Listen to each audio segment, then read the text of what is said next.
Bismillahirrahmanirrahim. Assalamualaikum warahmatullahi wabarakatuh. Waalaikumsalam Waalaikumsalam warahmatullahi warahmatullahi wabarakatuh. wabarakatuh. Alhamdulillahirobbilalamin. Alhamdulillah pada pagi ini kita masih diberikan oleh Allah Subhanahu Wa Taala beribu-ribu kenikmatan sehingga kita dapat berkumpul untuk mereview artikel yang insya Allah kita laksanakan pada pagi ini. Salawat salam tak lupa kita haturkan kepada dengan Nabi kita Nabi Muhammad Shallallahu Alaihi Wasallam karena beliaulah kita dapat melaksanakan atau melakukan ibadah dengan tenang dan nyaman. Eh, Insya Allah pada kesempatan pagi ini kami dari kelompok 11, kelompok 6 akan mereview artikel yang berjudul Syariah Governance Islamic Financial Institution Comparative Review of Malaysia and Indonesia yang ditulis oleh Pak Izi Muhammad Salahuddin atau yang kita artikan dalam bahasa Indonesia bahwasannya artikel ini eh, memiliki judul Tata Kelola Syariah dalam lembaga keuangan Islam atau lembaga keuangan syariah, yaitu studi komparatif antara negara Indonesia dan negara Malaysia. Review artikel ini merupakan salah satu tugas mata kuliah Governance Syariah dan Audit LKS yang diampu oleh Ustadz Dr. Sepki, dan kami di kelompok 6 ini terdiri dari 3 orang. Yang pertama Muhammad Gigat Ibn Rahman, saya sendiri. Kedua ada Ustadz Masyuri Apandi, dan yang ketiga ada Ustadz Anggi Indra Fitra. Oke, kita akan langsung saja masuk ke dalam review artikel yang pertama. Bisa dilanjutkan. Jadi artikel ini memiliki latar belakang permasalahan, atau setidaknya ada 3 yang diangkat, atau permasalahan yang diangkat oleh peneliti dalam artikel ini. Yang pertama adalah bahwasannya ada perbedaan efektivitas dan kredibilitas penerapan tata kelola syariah atau syariah governance pada lembaga keuangan syariah yang ada di Indonesia dan ada di Malaysia. Kemudian yang kedua, adanya perbedaan signifikan yang berdampak pada tingkat kepatuhan syariah, akuntabilitas, dan kepercayaan publik pada lembaga keuangan syariah yang berada di Indonesia dan di Malaysia. Dan yang ketiga, perbedaan model syariah governance atau tata kelola syariah antara Malaysia dan Indonesia, serta apa implikasinya terhadap efektivitas pengawasan syariah di lembaga keuangan Islam. Jadi ini ada 3 setidaknya yang diangkat oleh peneliti. Apa peneliti tuliskan artikel ini karena ada 3 masalah utama yang ditemukan. Silakan bisa dilanjut. Oke, kemudian landasan teori yang digunakan oleh peneliti, yang pertama ada eh, atau jurnal ini menggunakan konsep syariah governance framework, atau yang dipahami sebagai sistem tata kelola yang memastikan seluruh aktivitas LKS atau lembaga keuangan syariah berjalan sesuai prinsip syariah atau mencakup struktur, proses, dan mekanisme pengawasan. Yang kedua, jurnal ini juga menggunakan konsep syariah compliance theory, atau eh, yang kita artikan adalah apa namanya, syariah compliance, yaitu kepatuhan syariah. Menekankan pentingnya kepatuhan syariah sebagai pembeda utama antara lembaga keuangan syariah dan konvensional.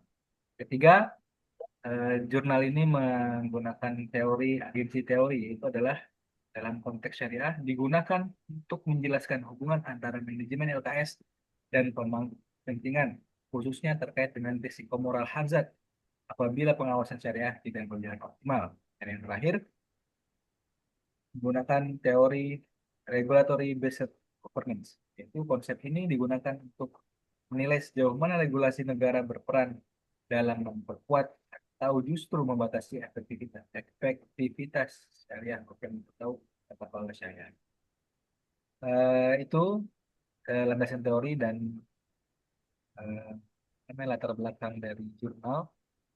Insya Allah akan dilanjutkan review artikel ini oleh teman saya, Ustaz Mas Surya Pandi. Silahkan, Mas Surya bisa dilanjutkan. Baik. Terima kasih Ustaz Mikdad. Insya Allah akan membacakan eh, dari metode riset dari artikel ini ada 3 hal. Pertama, metode penelitian, penelitian kualitatif ya, dengan pendekatan studi literatur atau literatur review. Kemudian yang kedua, metode risetnya adalah sumber data menggunakan data sekunder yang berasal dari jurnal akademik, buku, laporan regulator, dan dokumen kebijakan terkait syariah governance di Malaysia dan Indonesia. Dan yang ketiga, teknik analisis dokumen. Yang digunakan adalah konten analisis dan tematik analisis untuk mengidentifikasi perbedaan struktur, regulasi, dan praktik pengawasan syariah di kedua negara. Metode ini dipilih untuk memperoleh pemahaman komprehensif mengenai evaluasi dan karakteristik kerangka tata kelola syariah di lembaga keuangan Islam. Selanjutnya, temuan riset ya. Adapun temuan risetnya ada 5 poin. Yang pertama,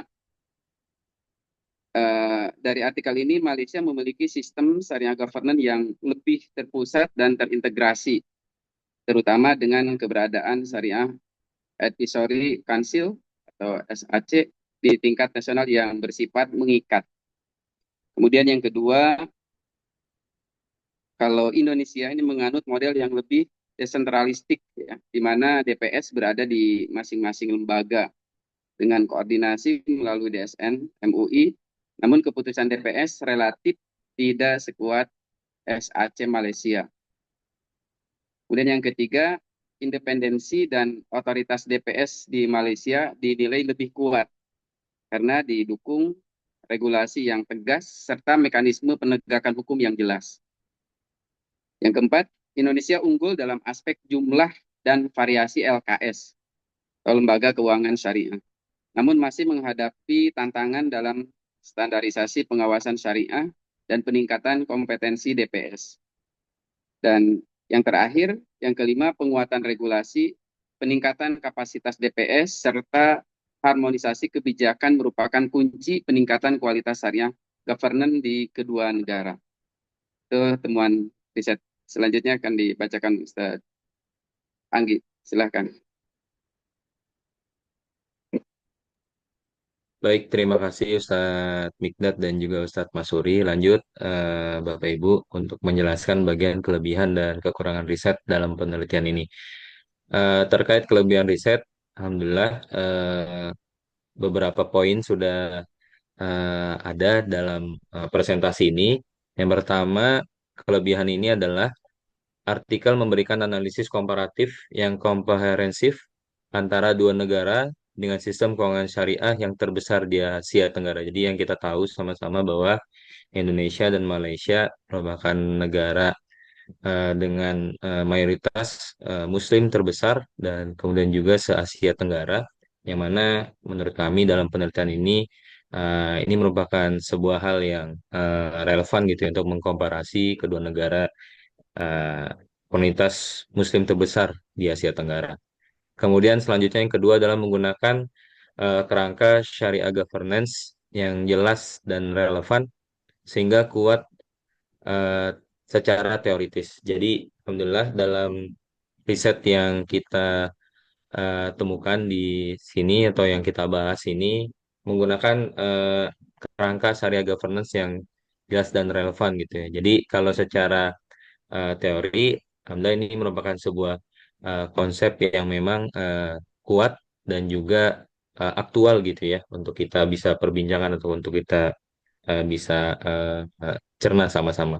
Kemudian yang ketiga, relevan sebagai rujukan konseptual bagi penelitian tata kelola, audit syariah dan kepatuhan syariah. Jadi seperti yang tadi apa namanya disampaikan bahwa ini merupakan sebuah rujukan yang memang aktual, khususnya untuk penelitian terkait eh, apa namanya audit syariah gitu ya, melihat tata kelola dan juga kepatuhan syariah.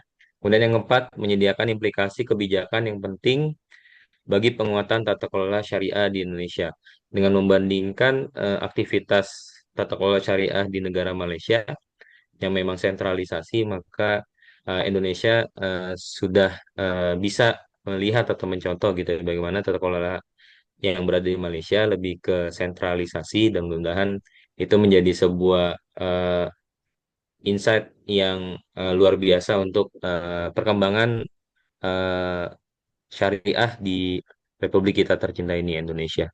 Kemudian selanjutnya kekurangan dari riset atau penelitian ini adalah yang pertama penelitian bersifat konseptual dan literatur base tanpa dukungan data empiris lapangan. Jadi seperti yang tadi disampaikan oleh Ustadz Masuri bahwa metode riset ini merujuk pada buku, artikel, jurnal yang terkait gitu ya. Sehingga akhirnya menurut apa namanya yang kami presentasikan ini itu eh, masih bersifat konseptual gitu ya. Karena memang datanya belum sampai mungkin hasil wawancara, kemudian langsung kunjungan ke Malaysia gitu dan seterusnya.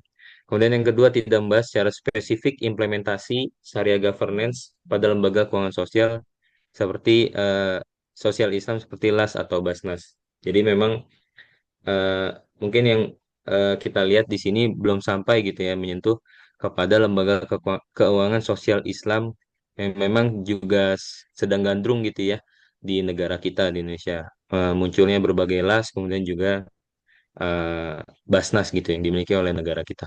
Kemudian yang ketiga kurang menggali dampak langsung syariah governance terhadap kinerja atau kepercayaan publik secara kuantitatif.